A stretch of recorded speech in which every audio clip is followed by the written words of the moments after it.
बिस्मिल्लाहिर्रहमानिर्रहीम, अस्सलाम वालेकुम। मैं गौहर भट्ट सियासत के प्लेटफॉर्म से आपकी खिदमत में हाजिर हूँ।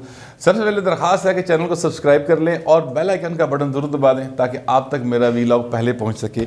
ख़बर यह है कि शेख रशीद साहब उनको किसी होर लाया जा रहा है और फवाद चौधरी साहब को उठा के कहीं और लगाया जा रहा है। वजूहात क्या हैं, क्या वजारतें मिल रही हैं, क्यों तब्दीली हो रही हैं, इस पर बात करेंगे। लेकिन उससे पहले मैं आपको ये गुजारिश करूं कि चौधरी परवेज़ लाई साहब जो है ना, वो इतों जिक्र भर गया भाई उन्ना। अब यानी आप अंदाज़ा लगाएं कि मुजीबुर रहमान शामी साहब जैसा ठंडा आदमी, मैं उनको ठंडा आदमी इसलिए कहता हूँ कि उनको मैंने कभी गुस्से में नहीं देखा। शामी साहब हमेशा जो हैं बड़े कूल अंदाज में चीज़ों को लेकर चलते हैं और शायद यही उनकी कामयाबी का राज भी है। बड़े सुलझे हुए और बड़े मतलब मरंज किस्म के इंसान हैं। लेकिन उनके साथ भी गुफ्तगू करते हुए, इंटरव्यू देते हुए परवेज़ रशीद साहब परवेज़ लाई साहब, यार वो नाम परवेज़ काफ़ी है ना, परवेज़ मुशर्रफ, परवेज़ रशीद, परवेज़ लाई। हालांकि इनमें से सबसे बेहतर आदमी जो है ना वो परवेज़ रशीद साहब ही हैं मेरी नज़र में। हो सकता है आपकी नज़र में ना हो। तो परवेज़ लाई साहब जो है ना वो अतुजिक्र परेन है। वो बोलना चाहते थे, मतलब बार बार वो इंटरव्यू में कोशिश कर रहे थे कि किसी तरह वो मतलब इमरान खान या फटियाँ उखेड़ दें। लेकिन शामी साहब जो है ना वो हर दफ़ा उनको इस तरह का सवाल कर देते थे, और जैसे ये बताएं ना वो आपका सियासत में पसंदीदा आदमी कौन है। अच्छा, अब मेरा ख्याल है शायद शामी साहब नहीं चाह रहे थे कि ग्वालियर चुगो निकले, पता नहीं क्या चक्कर था। ये है, आप इंटरव्यू देखें आपको खुद पता चलेगा। लेकिन जो बातें की हैं ना परवेज़ लाई साहब ने, जिसकी वजह से मैं ये कह रहा हूँ कि जिक्र पर है भाई, वो बातें क्या, बातें ये हैं जनाब कि उन्होंने कहा कि जनाब इमरान खान के साथ इत्तेहाद में हमें दुख ज़्यादा मिले हैं और क्रेडिट नहीं मिला। साथ ही उन्होंने कहा कि जरदारी साहब ने नाल जो इत्तेहाद थी ना आसिफ जरदारी के साथ, वो तो बड़ा ज़बरदस्त था।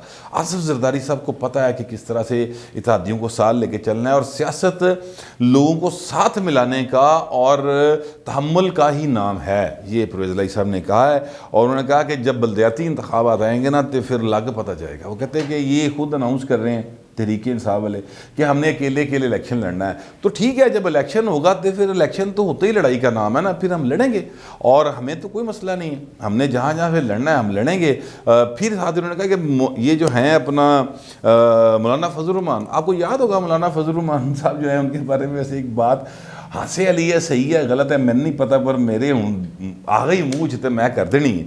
वो बात ये है, वो कहते हैं रेंटे धरना मौलवी हैं ये उनके बारे में पता नहीं शायद फवाद साहब ने कहा था, ये किसने कहा था, लेकिन ये बात चली थी 2019 में जब वो धरना दे रहे थे। और उसी धरने की आड़ में फिर नवाज शरीफ साहब जो है वो लंदन को फ्लाई कर गए थे, या वो मामला वो कहते हैं ये डील थी, कुछ प्रेशर डालना था, कुछ तरह का सीन था। लेकिन मौलाना साहब को वो धरना मैंने कवर किया हुआ है बतौर रिपोर्टर। मैं लाहौर का जितना भी वो जहाँ तक गए थे, जितने लोग थे, मैं आपसे अर्ज़ करूं कि इतने कमिटेड लोग मौलाना फजल रहमान के धरने में, वैसे ये कितने कमिटेड, मेरा ख्याल है सिर्फ कोई अकीदे की बुनियाद पर ही हो सकता है आदमी, पॉलिटिकल बुनियाद पे तो नहीं हो सकता। मसलन आप अंदाज़ा लगाएं कि वो बलूचिस्तान से चले, बलूचिस्तान के भी आखिरी था तो रहे सन लोग, चागी के इलाके के लोग भी मुझे मिले, और वो लाहौर तक आए और मौलाना के साथ वो गए, फिर वहाँ पे काफ़ी अर्सा तक वो बैठे रहे।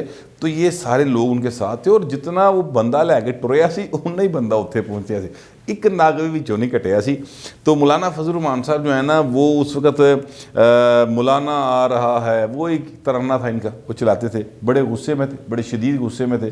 नून लीग के ऊपर भी गुस्से में थे कि लाहौर से नून लीग ने उनको ज्वाइन नहीं किया था। हालांकि नून लीग वाले आए थे मगर थोड़े कम थे, काफ़ी कम थे। पीपल्स पार्टी तो खैर उस धरने में साथ ही नहीं थी। तो लेकिन मौलाना गुस्से में थे, और मौलाना को गुस्सा इस बात पर भी ज़्यादा था कि यार मैं बैठा आके तो मैं मनांदा ही कोई नहीं पिया।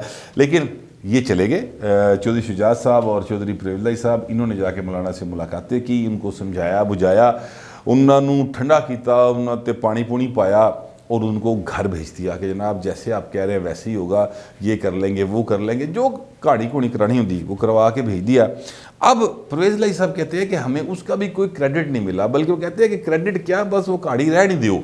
अच्छा, अब इस जगह पे मैं इंटरव्यू कर रहा होता तो मैं ज़रूर उनसे पूछता कि नहीं सर एक अद्धी गल तो दसो ना सर, मतलब देखिए ना थोड़ा सा बताएं तो सही। अब तो आप तो इस तरह बोले, तो परवेज़ लाई साहब को मैं जानता हूँ, उन्होंने एक अद्धी गल होर दस देनी सी। लेकिन वो ज़ाहिर है शामी साहब सीनियर आदमी हैं और मैं उनको क्या मतलब उन पर तनकीद करना मेरा मकसद नहीं। एक्चुअली ये इंटरव्यू जो है ना, इससे व्यूअर की भी सेटिस्फेक्शन नहीं हुई, मैं ये कहना चाहता हूँ। असल में कम से कम मेरी नहीं हुई। मैं समझता हूँ कि ये बहुत ज़्यादा इन पर बातें हैं, लेकिन परवेज़ लाई साहब का भी जो है ना मसला, वो भी थोड़ा सा चूँकि तहम्मुल के साथ ज़िंदगी गुजारी उन्होंने और चीज़ों को वो संभाल के चलने के आदी हैं, तो इसी तरह से वो संभाल के बोलते हैं। मसलन उन्होंने नून लीग के हवाले से जो बात की, उसमें भी वो नवाज शरीफ साहब को सेफ कर गए और शहबाज शरीफ को रगड़ता पड़ के।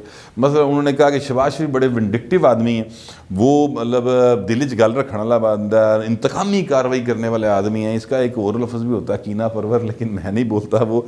मतलब ये है कि उन्होंने ये कहा कि जनाब वो हमारे ख़िलाफ़ 10 साल उन्होंने मुकदमात करवाए, लेकिन नवाज शरीफ साहब जो है ना वो इसमें इतने इन्वॉल्व नहीं थे, बस वो साइड पर थे। इसका मतलब यह है कि अभी भी इनके दिल में नवाज शरीफ के लिए कोई थोड़ी बहुत जगह मौजूद है। हाँ, शहबाज शरीफ के लिए नहीं है, लेकिन क्योंकि परवेज़ लाई साहब जो हैं वो कहते हैं कि हमने तो 10 साल जो थे मुशर्रफ के, उसमें इनके ख़ानदान को फूलों की तरह रखा, कभी को आँच नहीं आने दी, इनके कारोबार चलते रहे। मसलन मुझे याद है हमजा शहबाज शरीफ साहब जो हैं वो पाकिस्तान में ही थे, बल्कि बताने वाले बताते हैं कि वो तो गारंटी के तौर पर पाकिस्तान में रखे गए थे। हालाँकि मेरी अपनी इतलात ये है, क्योंकि शरीफ ख़ानदान की बहुत सारे कारोबार हैं, तो यहाँ पर किसी ने देखभाल करनी सी ना, सारे टुर जाते ते दुकान तो फिर लुटमार बच जानी सी, तो वो लिहाजा उन्होंने लुटमार बचाने लिए पर्चा अपना छाड़ता।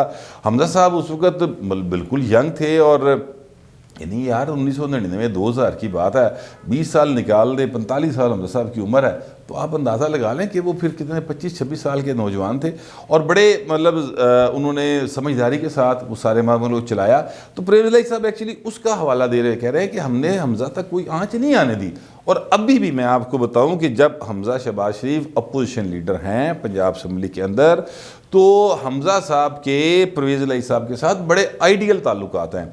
अभी भी परवेज़ लाई साहब ने कानून पास करवाया, जिसके बाद हमजा साहब जो है गिरफ्तारी के बावजूद वहाँ पर आते रहे हैं। तो ये इतना ख्याल रखा गया हमजा साहब का। तो मगर ये है कि अभी आगे इन हाउस चेंज के मामले में अब उनके वालिद साहब इनका कितना ख्याल रखेंगे या नहीं रखेंगे, ये आने वाला वक्त बताएगा। मगर गल है ये कि भाई परवेज़ लाई जड़ा ना वो भरिया पे जे भाई फुल टाइम, और यही वो मौका है जिस मौके के ऊपर जो अगर किसी ने इन हाउस चेंज लानी है तो परवेज़ लाई से रब्ता करना बनता है। और अगर किसी ने कोई नून लीग समझती है कि हमें कोई फ़ायदा लेना चाहिए और इमरान खान के खिलाफ जी किड़ है उन्होंने कढ़ना चाहिए, तो परवेज़ लाई के साथ रब्ते करके चीज़ों को बेहतर करने की ज़रूरत है। यहाँ तक परवेज़ लाई साहब ने कह दिया पाए ना कि मैं क्रिकेट तो दिल भर गया, उन्होंने कौम का भी भर गया। मतलब यह है कि इमरान खान से लोगों का दिल भर गया है और नवा इलेक्शन आएगा जिसले भी कभी होएगा तो फिर लग पता जाएगा, आप ही शौक पूरे हो जाएंगे। उनका लोगों का शौक क्रिकेट से भर गया भाई, उनका शौक पूरा हो गया। और ये उन्होंने बातें की हैं और उन्होंने कहा कि यार ये महंगाई जो है उसको फिक्स करने के लिए कानून साजी की ज़रूरत होती है। ये सिर्फ भड़का ही मारी जिन्हें नोटिस ले लिया तो फिर तो इजाज़त देती ना, कानून साजी की ज़रूरत है। ये एक संजीदा पार्लियामेंटेरियन जो है ये उसकी गुफ्तगू है जो कि तजर्बेकार है। परवेज़ लाई साहब की ये बातें जो हैं ये बड़ी समझदारी की बातें हैं और इशारे हैं इसमें बहुत सारे, जैसा कि मैंने आपके गोशगुजार किया कि वो जरदारी साहब पर अभी भी ट्रस्ट करते हैं, तो चीज़ों को बेहतर कर सकती है अपोजिशन अगर वो चाहे तो। वैसे मेरी इतलात हैं कि वो चाह रही है कि वो चीज़ों को बेहतर करे, तो हो सकता है कोई रब्ता कर भी लवे, यानी नून लीग बजाते खुद हमजा शहबाज शरीफ का रब्ता उनके साथ हो सकता है, परवेज़ लाई साहब के साथ जरदारी साहब के थ्रू रब्ता हो सकता है, तो चीज़ें बेहतर हो सकती है। या मियाँ नवाज शरीफ एक फ़ोन ही करेगा, टल्ली खड़काएगा तो गल मुक जाएगी, मतलब परवेज़ लाई साहब वैसे ही मान जाएंगे। मेरा ये ख्याल है क्योंकि मियाँ नवाज शरीफ के लिए उनके दिल में कदर मौजूद है, जो उन्होंने बात की उससे मैं आपको बता रहा हूँ। टल्ली से मुझे याद आया कि शेख रशीद साहब के बारे में मैंने आपको बताना था।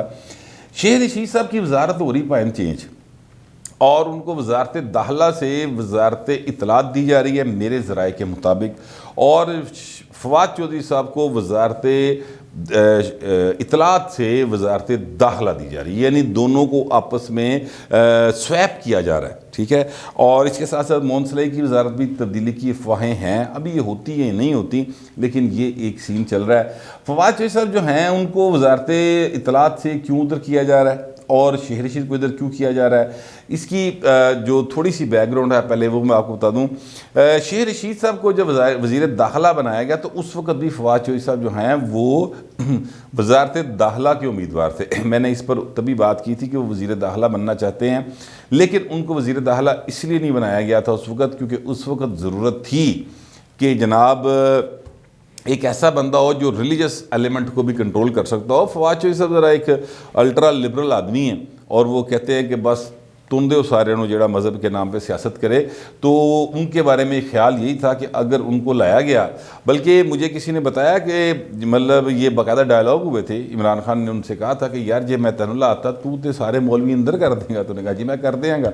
तो ये एक बात उसने कहा फिर ऐसे करके मतलब नहीं लाना।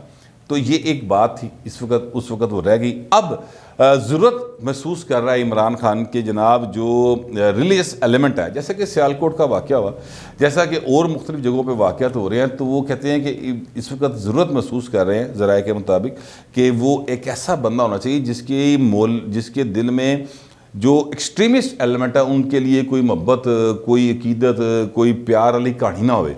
और आपको पता है ये शेख रशीद साहब के दिल में तो कूट कूट के भरी ये चीज़ें, वो तो या डरदे कर देने तो या फिर मेरा ख्याल है कि वो वाकई मोहब्बत कर देने रिलीजियस लोगों के नाल। और वो जब ये हुआ सारा धरने वाला मामला जो कि TLP वाला धरना था, तो उसमें भी शेख रशीद साहब बेचारे बड़े परेशान सन, उन्हें समझ नहीं आ रही थी कि मैं किहड़े पासों गल शुरू करा। पहले तो मैं कह रहा था कि खत्म नबूवत दे मुजाहिद ने, तो हुण मैं इन्होंने दहशतगर्द किवें कहां, लेकिन नौकरी बचानी सी कहना पिया। तो शेख रशीद साहब जो हैं वो अब उनकी टल्ली खड़क के तो इस तरफ आने लगी है और इनकी टल्ली खड़क के उस तरफ जाने लगी, इन वजारतें स्वैप होने लगी हैं। उसकी वजह जो है वो मैं आपको बता चुका हूँ कि ये अब इसको ज़रूरत महसूस कर रही है हुकूमत कि हम यहाँ पर एक सख्त गिर किस्म का जो इंतहा पसंदी पर यकीन रखने वाले लोग हैं उनको एक क्या कहना चाहिए मैसेज देने के लिए कि भाई हूँ शेख नहीं जे बैठा, हूँ मैं तुहानूं दस देवां हूँ शेख नहीं जेगा, हूँ तो वह हैगा जे जिन्हें तुहाडे बारे कभी अच्छी गल नहीं की। ये मैसेज वो सिर्फ यहाँ पे जो इंतहा पसंद हैं मजहबी जमातें सिर्फ उनको नहीं देना चाह रही है इमरान खान, बल्कि ये मैसेज बाहर की दुनिया के लिए भी है, यूरोपीय यूनियन के लिए भी है, अमेरिका के लिए भी है, बरतानिया के लिए भी है। क्योंकि ये जो सियालकोट का वाक़या हुआ है ना, इसको लोग बड़ा यानी एक वाक़या समझ के भूल गए हैं। दुनिया नहीं भूली पाए ना, अरबों रुपए के जो कॉन्ट्रैक्ट्स हैं वो कैंसिल हो गए हैं पाकिस्तान के। वो जो नाइकी वाले हैं उन्होंने कैंसिल कर दिया, एडिडास वालों का पता चला उन्होंने कर दिया, और बहुत सारी कंपनीज हैं, नाम लेना मुनासिब नहीं है, उन सब ने कैंसिल कर दिए हैं। आगे FATF का मामला भी आना है जो मेरा ख्याल है फरवरी में आएगा। इसके अलावा यूरोपीय यूनियन ने जो GSP+ है उसका मामला भी आना है। तो ये सारी चीज़ें मिल मिला के वो अब एक मैसेज ये देना चाह रहे हैं कि जनाब मुनसी इत्थे वो बंदा लैंदा जिहड़ा किसी ने रूह रियायत नहीं करेगा और इनको तो बिल्कुल नहीं छोड़ेगा। वो फवाद चौधरी साहब का जो एक तासुर है मगरबी दुनिया में वो और आम आदमी में भी, वो एक लिबरल एक प्रोग्रेसिव आदमी का है। और इमरान खान का ख्याल है कि अगर हम ये चेंज कर लें, वजारतें स्वैप कर दें इस तरह से, तो चीज़ें थोड़ी बेहतर हो सकती हैं। कहा यह जा रहा है कि जनाब फवाद चौधरी साहब जो हैं इसके लिए उनकी नाम जो है ना वो उत्थों ही आया जिन्होंने PTI शामिल कराया सी, ठीक है। और शेख रशीद साहब जो हैं वो वहाँ से जान नहीं छुड़ाना चाह रहे, यानी वो नहीं चाहते कि जनाब वो वजारत दाखिला छोड़ दें। हाँ वो तंग ज़रूर हैं ये शहजाद अकबर साहब से और इन जैसे मामला से। वज़ीर दाखिला का पॉइंट टोर होंदा ये जो होते हैं ना वज़ीर इतलात, अगे एक गड्डी लगी होएगी मैक्सिमम या पिछे लगी होएगी प्रोटोकॉल वाली, तो जिहड़ा वज़ीर दाखिला होंदा ना भाएं ते मतलब है कि मालक होंदा जे अद्धे मुल्क दा, उसके अंडर तो रेंजर्स भी आती है, उसके अंदर तो FC भी आती है, उसके अंडर तो पाकिस्तान के सारे IG आते हैं। तो लिहाजा वो तो एक बड़ी कलीदी पोस्ट है, तो उन्होंने भाएं ना आते जाते सलूट वाई दे, ठा ठा सलूट मारते, नाल पैर मारते बड़ी जोर जोर की जमीन ते। आम आदमी जो होंदा ना मेरे नाल दा जो पहली बारी सलूट वजे तो धमक जा जाता, कहना यह की हो गया। ये हालात होते हैं, इस तरह का टोट टप्पा होता है जो होते हैं ना वज़ीर दाखिला और वज़ीर दिफा।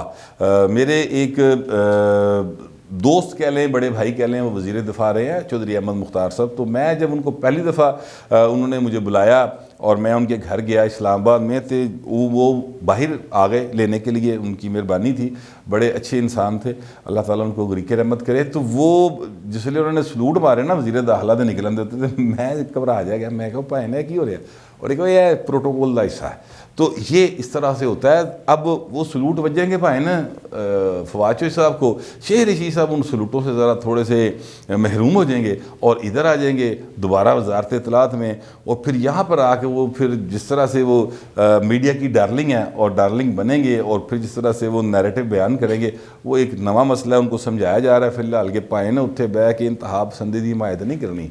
साडा मुल्क मुश्किल च है तो इन हालात को बेहतर करने की जरूरत है, इस करे चेंज हो रही है। ये सारी गुफ्तगू मुझे ज़राए से मालूम हुई है और कह रहे कि चेंज बस अनकरीब आने वाला है। दिन तारीख टाइम मैं नहीं दे सकता क्योंकि ये नोटिफिकेशन पाइन मैं नहीं करना, ये इमरान खान के कहने पे होना है। जो मुझे ज़राए से पता चला है वो मैंने आपको बता दिया है, और आपसे दरख्वास्त ये है कि आप इख्तलाफ करें या आप इत्तफाक करें, बराए मेहरबानी तहम्मुल के साथ और डिसेंसी के साथ कीजिएगा। फिर वक्त इतना ही, मिलते हैं अगले वीडियो।